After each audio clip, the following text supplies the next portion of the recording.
ত্রিপুরা রাজ্য কর সংস্থার 50 বছর পূর্তি উপলক্ষে বুধবার আগরতলা প্রজ্ঞা ভবনে সুবর্ণ জয়ন্তী উদযাপন অনুষ্ঠানের আয়োজন করা হয়। অনুষ্ঠানে উদ্বোধন করেন রাজ্যের মুখ্যমন্ত্রী মানিক সাহা।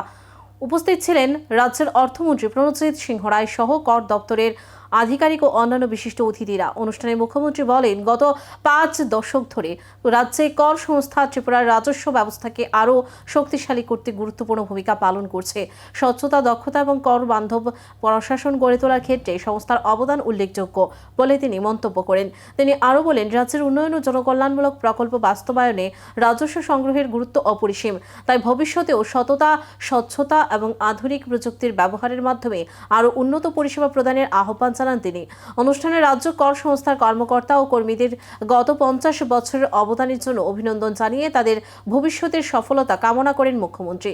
ট্যাক্সেস অর্গানাইজেশন যে 50 বছর যে পূর্ণ করলো, এটা কিন্তু আমি যদি বলি বয়স দিয়ে খালি এত বছর হয়ে গেল একজন আমি যদি খুশি থাকি তা নয়, সেখানে এটার যে মানে মানদণ্ড যদি আমরা দেখি পরিমাপ করি, সেটা কিন্তু খালি কালেক্ট করলাম তা না।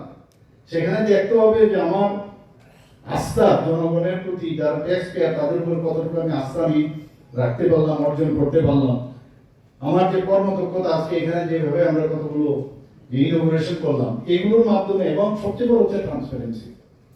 আগে আমরা নানা রকম কথা শুনতাম, এগুলোর মধ্যেও ডিপেন্ড করে যে আমি 50 বছর আমি বা আমরা যারা আগে যারা এর সাথে যুক্ত ছিল, কর্মচারীরা, অফিসাররা এবং ট্যাক্স পেয়ার দুটোরই সমন্বয়ের কারণে কিন্তু এই ট্যাক্স যেগুলো এখানে আলোচনা হয়েছে, সেই ট্যাক্স আদায় এবং যারা দিচ্ছেন তাদের মধ্যে একটা সমন্বয় হওয়া খুব প্রয়োজন।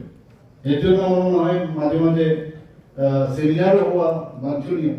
খালি আজকে এখানে বললাম তা নয়, একটা সেমিনার করে মাঝে মাঝে অন্তত